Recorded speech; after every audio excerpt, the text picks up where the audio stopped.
فرمایا جوانوں کے لیے کہہ رہا ہوں جو 40 سال تک نہیں پہنچے، جو 35 سال تک نہیں پہنچے، جو ابھی بھی 20 کی زندگی گزار رہے ہیں، ابھی اگر تم نے اپنی عادت کو ڈیولپ نہیں کیا، بری عادت کو نہیں نکالا تو پوری زندگی ناکام ہو۔ جن لوگوں کی عادتیں بری تھیں آج دیکھیں وہ دنیا میں بھی ترقی نہیں کرتے، کہیں پہ نوکر ہوتے ہیں، چپڑاسی ہوتے ہیں، کسی کے ڈرائیور ہوتے ہیں، 15-10 ہزار کی تنخواہ لے رہے ہوتے ہیں۔ لیکن جن کی عادتیں اچھی ہیں، جو محنتی ہیں، وہ انسان دنیا میں بھی کامیاب ہوتا ہے، آخرت میں بھی کامیاب ہوتا ہے۔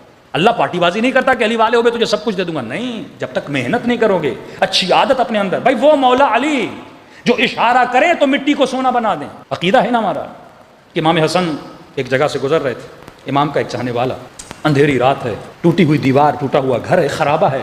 امام نے دیکھا اس کے ہاتھ میں تیر ہے، تیر میں کمان ہے، کمان میں تیر ہے، اس نے تیر کو کھینچا اور چھوڑنا چاہتا تھا۔ امام آگے بڑھے، مولا حسن، امام نے اس کے بازوؤں کو پکڑ لیا۔ اس نے مڑ کے دیکھا امام حسن کہ مولا کیا غضب کر رہے ہیں، میرے بازوؤں کو چھوڑیے۔ امام نے کہا کیوں چھوڑوں؟ نہیں چھوڑوں گا۔ 5-6 منٹ تک امام نے پکڑ کے رکھا۔ امام نے کہا بتا تو صحیح، دیوار کو تیر کیوں مار رہے ہو بھائی؟ کہ مولا ایک نجومی ہے، اس نے مجھے بتایا کہ 100 سال میں آسمان میں جو ستارے ہیں 100 سال کے بعد آپس میں ملتے ہیں، اگر اس وقت کوئی تیر کو کمان سے نکالے اور دیوار پر مارے تو پوری دیوار سونے کی بن جائے گی۔ مولا آپ نے مجھے کروڑ پتی بننے سے روک لیا، میں غریب تھا، مولا امیر بننے والا تھا، ایک ہی چانس بنا تھا 100 سال میں، وہ بھی ایک بار۔ امام نے کہا اچھا ایسی بات ہے؟ کہاں مولا؟ امام نے کہا تیر اٹھا، کمان اٹھا۔ اس نے تیر و کمان اٹھایا۔ امام نے کہا تیر کو کھینچ، اس نے کھینچا۔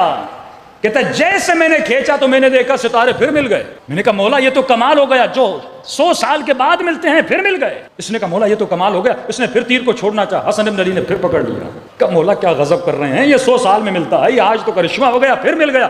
پھر اس نے دیکھا ستارے جدا ہو گئے۔ اس نے کہا مولا کیا کر رہے ہیں؟ پھر مجھے امیر بنانے سے روک لیا، پھر مجھے کروڑ پتی بنانے سے روک لیا۔ امام نے کہا پھر تیر اٹھا، کمان اٹھا۔ 3-4 مرتبہ امام نے یہ عمل تکرار کیا کہ جب تک یہ سمجھ نہیں جاتا۔ آخر میں جب اس نے بار بار یہ دیکھا، آخری مرتبہ امام نے کہا تیر و کمان اٹھا، اس نے اٹھایا۔ امام نے کہا کھینچ، اس نے کھینچا۔ کہتا جیسے کھینچا ستارے وہیں کے وہیں رکے رہے۔ اس نے کہا مولا اب نہیں ملنے والے۔ امام نے کہا ان کو چھوڑ دے، تو تیر کو کمان سے نکال۔ اس نے جیسے تیر کو کمان سے نکالا، دیوار پوری سونے کی بن گئی۔ کہا ہم اگر اشارہ کریں تو دیواروں کو سونا بنا دیں۔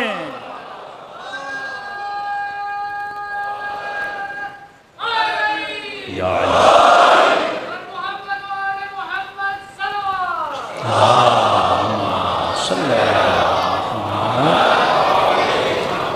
پریشان ہو کے کہنے لگا مولا اگر ایسا ہے تو آپ ایسی زندگی کو گزار رہے ہیں۔ امام فرماتے کیسی زندگی؟ اچھی زندگی تو گزر رہی ہے۔ اس کا عقیدہ تھا جس کے پاس مال نہیں اس کی زندگی اچھی نہیں ہے۔ امام نے کہا اگر ہم اشارہ کریں لعل و جواہر بنا دیں، مولا میں غریب ہوں پھر مجھے تو کچھ دیجئے۔ تو کئی واقعات ریپیٹڈلی متواتر ملتے جلتے ملتے ہیں۔ امام نے کہا ٹھیک ہے دولت لے لے، لیکن شرط ہے کوئی چیز مجھے دے دے تو میں تجھے دولت دوں گا۔ مولا کیا چاہیے؟ کہ ہماری محبت ہمیں واپس کر، اور جتنی دولت لینی ہے لے لے۔ کہ مولا یہ سودا گھاٹے کا ہے، کہ تو کتنا امیر ہے، کائنات کی دولت کے بدلے میں محبت نہیں دے رہا۔ حقیقی امیری ہماری اطاعت ہے، حقیقی امیری ہماری محبت ہے۔ اب امام نے اسے بٹھایا اور سمجھایا کہ یہ بتا اگر تو کروڑ پتی بن جائے، مالدار ہو جائے، کیا ہوگا؟ تیرے وجود میں کسی چیز کا اضافہ ہوگا، کوئی پلس پوائنٹ آئے گی تیرے وجود کے اندر؟ ہاں بھائی مالداروں کے سینگ ہوتے ہیں کیا؟ مجمع میں اتنے لوگ بیٹھے، مجھے کیا پتا کس کے اکاؤنٹ میں کتنے پیسے ہیں؟ سب ایک ہی جیسے ہو نا، جب تک کوئی جا کے چیک نہ کرے تو ظاہری شکل و صورت سے پتہ نہیں چلتا کون مالدار ہے کون امیر ہے۔ کئی بہت سوٹ پوٹ پہن کے آتے ہیں، لگتا ہے ایسے پیسے والے ہیں لیکن پیچھے پتہ چلتا ہے کنگلے ہیں۔ کئی شکل سے لگتے ہی نہیں امیر ہیں، کئی ایسے فقیروں کو پکڑا اکاؤنٹ میں 25-25 لاکھ نکلے۔ تو انسان کی شکل سے تو پتہ نہیں چلتا۔ امام نے فرمایا کہ اگر تو مثلا یہ سونا دولت سب کچھ تجھے مل جائے، یہ بتا تمہارے وجود میں کسی شے کا اضافہ ہوگا؟ اس نے کہا نہیں مولا۔ تو پھر ایسی چیز کے پیچھے جاتا کیوں ہے جس سے تیرے وجود میں اضافہ ہی نہیں ہو رہا، جو تجھ سے جدا ہو جائے گی، جو ایک دن تیری رہے گی نہیں۔ میں نے عشر طہارت جب پڑھا تھا آپ کو بتایا تھا نا کہ ایک ہوتا ہے رزق، ایک ہوتا ہے مال۔ ایک ہوتا ہے رزق، ایک ہوتا ہے مال۔ رزق وہ ہے جو آپ کا نصیب ہے، مال وہ ہے جو ایسے ہی پڑا ہوا ہے، یعنی آپ کا نصیب نہیں ہے۔ مثال آپ کے اکاؤنٹ میں 1 لاکھ ہے، آپ 6 دن اس دنیا میں زندگی گزار کے مر گئے، ان 6 دنوں میں جتنا آپ نے کھایا یہ آپ کا رزق تھا، جو بچا وہ آپ کا ہے ہی نہیں نا۔ اب انسان وہم کی حکومت میں اتنا گرفتار رہتا ہے یہ میرا ہے، تیرا وہی ہے جو تو کھاتا ہے، باقی تو چھوڑ کے چلا جائے گا۔ وہ نہ تیرا ہے نہ تیرا تھا، وہ جس کا نصیب ہے وہ اسے جا کے ملے گا، وہ تیرا نصیب ہی نہیں ہے۔ کتنے آپ کے بڑے بڑے سیاستدان مر گئے، اکاؤنٹوں میں اربوں روپے چھوڑ کے گئے، ان کا تھا ہی نہیں۔ ان کا وہی تھا جو ان کا نصیب تھا. اور ایک قدم آگے بڑھوں، آپ کے پاس گھر ہے، مثلا 1000 گز کا گھر ہے، گھر تو بہت بڑا ہے، سارا آپ کا نصیب اور رزق نہیں ہے. جتنے گھر میں سوتے ہو وہ تیرا رزق ہے، وہ تیرا نصیب ہے. جسم 6 فٹ کا ہے، 5 فٹ کا ہے، یہ جہاں جسم پڑتا ہے نا وہ زمین تیرا نصیب ہے، باقی سارا مال ہے، باقی تیرا نہیں ہے. اب جملہ سنیے امیر المومنین کا. مولا فرماتے ہیں اے انسان، اگر مال کو رزق بنانا چاہتے ہو، اگر مال کو رزق بنانا چاہتے ہو تو علی تجھے فارمولہ دیتے ہیں. مثلا میرا نصیب ہے 100 روپیہ ڈیلی، میرا خرچہ ہے 700 روپیہ، یہ میرا نصیب ہے، لیکن پھر بھی میرے اکاؤنٹ میں ایکسٹرا پیسے پڑے ہوئے ہیں. تو فرمایا اس کو کسی اور کا رزق بنا، وہ تیرا رزق بن جائے گا،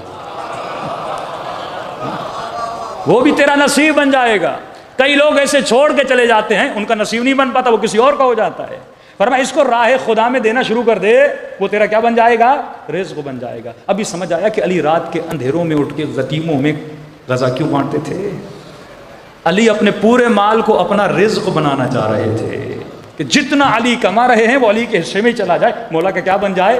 رزق بن جائے. تو فرمایا اپنی زندگی میں دینا شروع کر. ایک اچھا شخص دنیا سے گیا، بہت مالدار تھا، بیٹے کو سب کو حصے دیے، پھر بھی اس کا ایک پورا گودام کھجوروں کا بچ گیا. بیٹے رسول خدا کے پاس ہے، یا رسول اللہ ہمیں تو بہت ہے، یہ بچ گیا ہے والد کا، ہم چاہتے ہیں اللہ کی راہ میں خیرات کریں تاکہ ہمارے بابا کو ثواب مل جائے. نبی نے کہا اللہ ایسے بچے سب کو عطا کرے جو والد کے لیے اتنی خیرات کرنا چاہتے ہیں. تو پوری کھجور کا گودام تھا، وہ غریبوں میں بانٹا، غریب آتے گئے لیتے گئے. آخر میں رسول خدا وزٹ کے لیے آئے تو کیا دیکھا؟ زمین پر ایک کھجور باقی ہے. نبی نے بڑی حسرت سے اس ایک کھجور کو اٹھایا.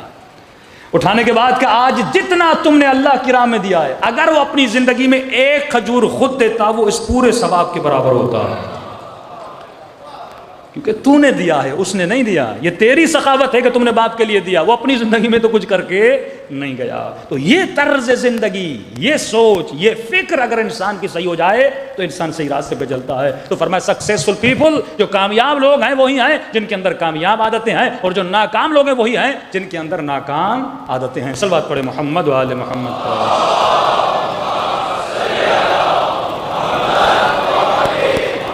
وَأَجِّلْ